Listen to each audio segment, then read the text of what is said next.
नमस्कार दोस्तों, लक्ष्य कोचिंग क्लास के इस यूट्यूब चैनल में मैं सुरेंद्र कुमार आपका हार्दिक स्वागत करता हूं। चैनल को आप लाइक कीजिए, शेयर कीजिए और सब्सक्राइब कीजिए। हमने पिछली क्लासों में राज व्यवस्था के बारे में पढ़ा कि राज व्यवस्था में हमने प्रस्तावना पढ़ी, अनुसूचियां पढ़ी, संविधान सभा के बारे में हमने पढ़ा। आज हम पढ़ने जा रहे हैं भारत के राज्य क्षेत्र। तो देखिए आप, भारत के राज्य क्षेत्र यानी अनुच्छेद 1 से लेकर 4 तक अपने पढ़ने वाले हैं, यानी भाग 1 पढ़ने वाले हैं। क्या क्या व्यवस्था की गई है, भारत को संविधान में क्या कहा गया है, भारत में यदि नए राज्य का गठन करना है तो कैसे होगा, भारत के किसी राज्य की सीमा में परिवर्तन करना है तो कैसे होगा, 368 क्या है, 368 कहाँ से लिया गया और 368 में अब तक कितने संविधान संशोधन हुए हैं, 368 में जो परिवर्तन होगा वो किस अनुच्छेद के तहत होगा। इन सारी बातों को हम पढ़ने वाले हैं। तो आप देखिए, सबसे पहले अनुच्छेद 1। अनुच्छेद 1 में क्या प्रावधान है, देखिए आप। अनुच्छेद 1 में स्पष्ट रूप से कहा गया है कि भारत के 28 राज्य व 8 केंद्र शासित प्रदेश, यानी भारत के 28 राज्य और 8 केंद्र शासित प्रदेशों का जो उल्लेख है वो अनुच्छेद 1 में है। साथ में भारत को संविधान में क्या कहा गया है, भारत को संविधान में कहा गया है राज्यों का संघ। क्या कहा गया है, राज्यों का संघ, the union of the state कहा गया है भारत में। क्या मीनिंग होता है इसका? क्या भारत में संघात्मक राष्ट्र नहीं है? क्या भारत में संघात्मक व्यवस्था है? तो इन दोनों में आप अंतर देखिए, भारत राज्यों का संघ है और संघात्मक अंतर देखिए आप। भारत राज्यों का संघ है, यूनियन ऑफ द स्टेट है। इसका मीनिंग ये होता है कि भारत के जो भी क्षेत्र है, भारत के जो भी राज्य है वो भारत से अलग नहीं हो सकते। भारत की जो भी इकाइयां हैं वो किसी समझौते का परिणाम नहीं है, वो भारत के अभिन्न अंग है, यूनियन ऑफ द स्टेट। एक हम फेडरेशन पढ़ते हैं, संघात्मक। देखिए, भारत में संघात्मक शासन व्यवस्था जरूर है, लेकिन एक भारत संघात्मक राष्ट्र नहीं है। भारत में संघात्मक शासन व्यवस्था है, संघात्मक राष्ट्र नहीं है। भारत कैसा राष्ट्र है? राज्यों का संघ है। तो दोबारा देखिए आप, अनुच्छेद 1 में 28 राज्य और 8 केंद्र शासित प्रदेश। भारत को संविधान में कहा गया राज्यों का संघ, यानी भारत की जो इकाइयां हैं, भारत के जो राज्य जोड़े गए हैं वो किसी समझौते का परिणाम नहीं है, वो भारत के अभिन्न अंग है, वो भारत से अलग नहीं हो सकते। साथ में संविधान में भारत को इंडिया दैट इज भारत कहा गया है। 2 ही शब्दों का उल्लेख है संविधान में भारत के लिए, India that is Bharat. Hindustan, Bharatvarsh, Aryavart ऐसी कोई शब्दावली संविधान में नहीं की गई है, नहीं लिखी गई है। केवल 2 शब्द है, इंडिया दैट इज भारत, और भारत है वो क्या है? राज्यों का संघ है। इसमें 28 राज्य होंगे और 8 केंद्र शासित प्रदेश होंगे। अनुच्छेद 1। अब देखिए आप दूसरा, अनुच्छेद 2 में क्या है? अनुच्छेद 2 में है कि यदि हमें भारत के राज्य क्षेत्र में कोई क्षेत्र मिलाना हो, भारत का जो राज्य क्षेत्र है उसमें कोई क्षेत्र मिलाना हो, तो वो किस प्रक्रिया से होगा, कैसे मिलाया जाएगा, इस बात का उल्लेख। देखिए, संविधान में जो भी काम करती है वो संसद करती है। संविधान संशोधन करने का अधिकार है वो केवल और केवल संसद को है। राज्य को, राज्य विधान मंडलों को, राज्य सरकारों को संविधान संशोधन का कोई अधिकार नहीं है। संविधान संशोधन की कई प्रक्रियाएं होती है, वो भी अपने पढ़ने वाले हैं। लेकिन अनुच्छेद 2 में यदि भारत के राज्य क्षेत्र में किसी प्रदेश को मिलाना है, कोई बाहरी क्षेत्र को मिलाना है, तो ये काम करेगी संसद। कौन करेगी? संसद। क्या संसद संविधान संशोधन करेगी? नहीं, संसद संसदीय प्रस्ताव से ऐसा करेगी। संसदीय प्रस्ताव, संसदीय प्रस्ताव यानी संसद है वो साधारण बहुमत से ऐसा करेगी। साधारण बहुमत से संसद प्रस्ताव पास कर भारत के राज्य क्षेत्र में कोई भी क्षेत्र मिला सकती है। अब ये साधारण बहुमत क्या होता है, विशेष बहुमत क्या होता है, इसके बारे में देखिए आप। साधारण बहुमत होता है यदि किसी आधे से एक अधिक, यानी 50% से अधिक यदि एक साइड में हो जाते हैं, मत मिल जाते हैं, तो वो कहलाता है क्या, साधारण बहुमत। दूसरा एक होता है विशेष बहुमत। विशेष बहुमत, विशेष बहुमत में क्या होता है, विशेष बहुमत में 2/3 यानी 75% से अधिक यदि एक साइड में होते हैं तो वो होता है विशेष बहुमत। तो आप ध्यान दीजिए, अनुच्छेद 2 में जो परिवर्तन होगा, अनुच्छेद 2 में जो संसद किसी भी क्षेत्र को भारत के राज्य क्षेत्र में मिलाना चाहेगी, तो वो केवल और केवल कैसे बहुमत से होगा, साधारण बहुमत से होगा। ऐसा संसद संसदीय प्रस्ताव से कर सकती है। इसमें राज्यों की किसी प्रकार की कोई सहमति की आवश्यकता नहीं है। संसद को विशेष बहुमत लाने की कोई आवश्यकता नहीं है। तो अनुच्छेद 2 में परिवर्तन कौन करेगा, संसद करेगी। बहुमत कैसा होगा, साधारण बहुमत होगा। अब देखिए आप अनुच्छेद 3, अनुच्छेद 3 में क्या है, देखिए अनुच्छेद 3 कई बार पूछा भी जाता है एग्जाम्स में और अभी चर्चा में भी रहा है। तो अनुच्छेद 3 में क्या है, देखिए आप, अनुच्छेद 3 में कहा गया है कि यदि कोई नए राज्य का गठन, नए राज्य का गठन करना हो, किसी राज्य की सीमा में परिवर्तन करना हो, किसी राज्य की सीमा में परिवर्तन करना हो, किसी राज्य का नाम परिवर्तन करना हो।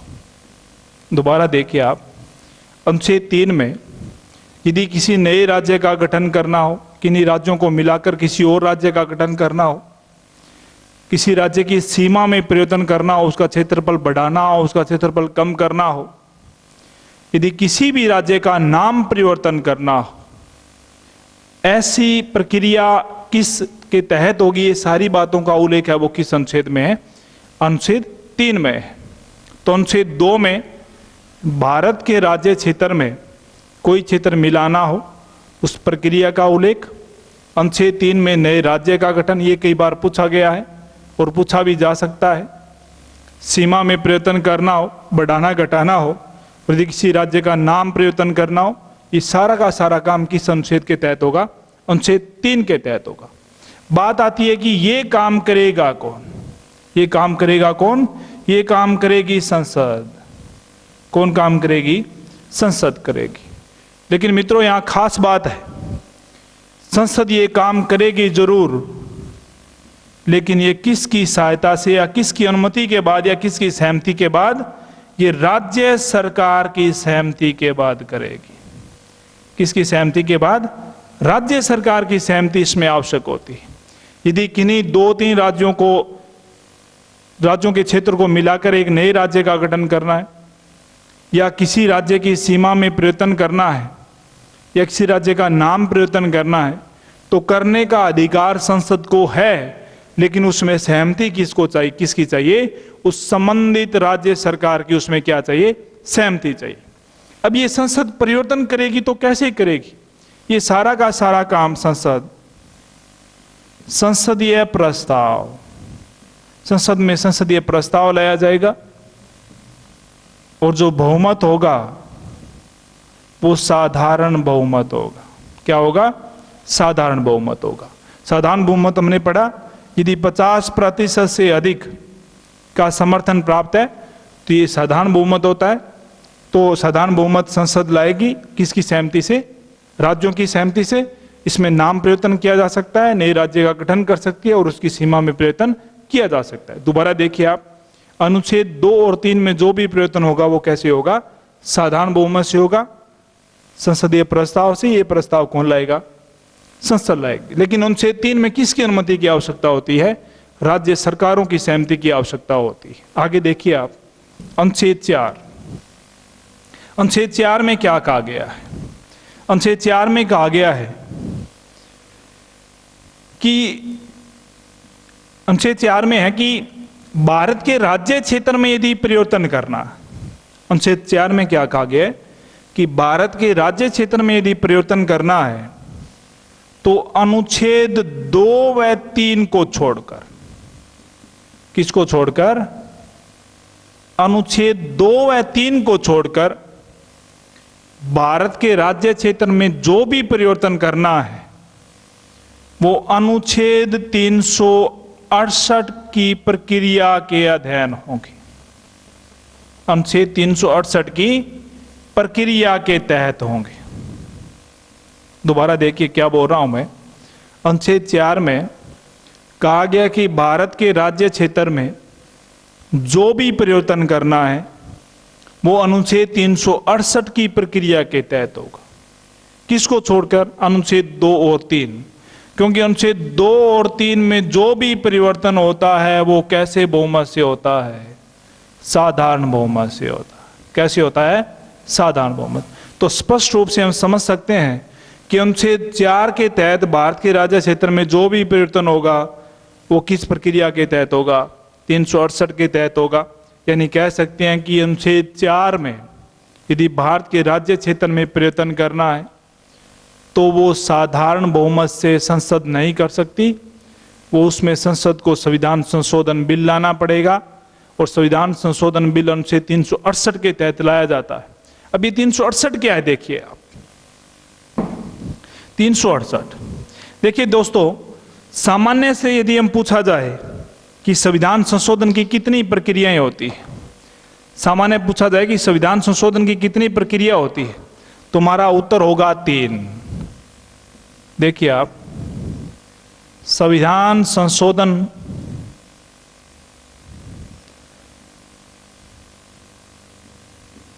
कितनी प्रक्रिया होती है?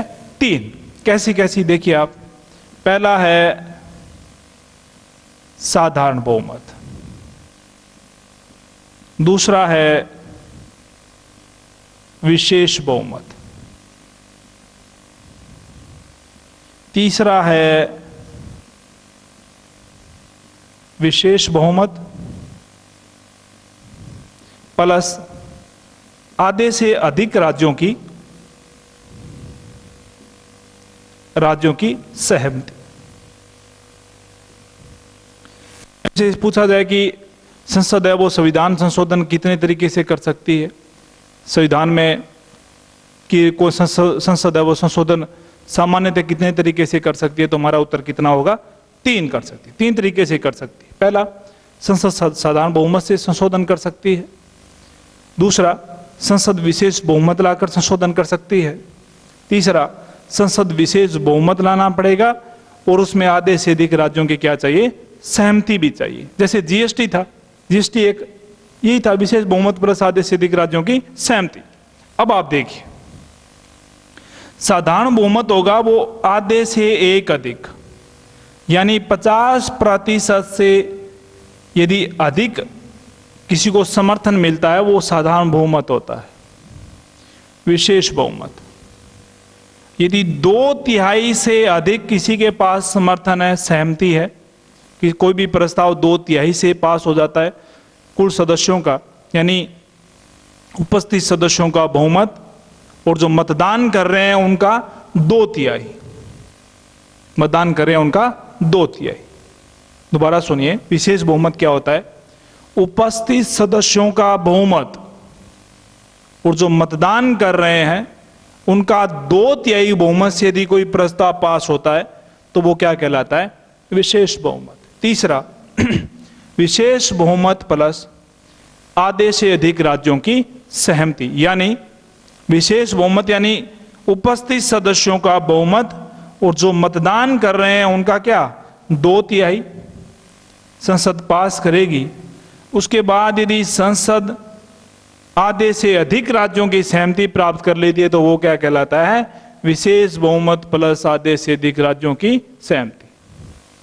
तो कहने का मतलब यही है कि संसद संविधान संशोधन 3 तरीके से कर सकती है। पहला, साधारण बहुमत यानी 50% से अधिक सीट समर्थन हो, 50% से अधिक सदस्यों का सहमति हो। दूसरा, विशेष बहुमत यानी 75% या 2/3 बहुमत से प्रस्ताव पास करना होता है। तीसरा, विशेष बहुमत प्लस आधे से अधिक राज्यों की सहमति।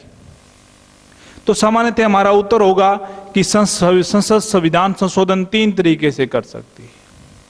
अब बात आती है कि अनुच्छेद 368 ये क्या है। इसमें उल्लेख है संविधान संशोधन की प्रक्रिया। किसकी प्रक्रिया? संविधान संशोधन की प्रक्रिया। किस अनुच्छेद में है? 368 में। यही पूछा जाता है कि संविधान संशोधन की प्रक्रिया किस अनुच्छेद में है? 368 में, पहला प्रश्न। दूसरा, संविधान संशोधन की प्रक्रिया यानी अनुच्छेद 368 है वो किस देश से लिया गया है? किस देश से लिया गया है? दक्षिण अफ्रीका से। मित्रों, हमारे देश का संविधान है वो लगभग 60 देशों के संविधान का अध्ययन करने के बाद बना है।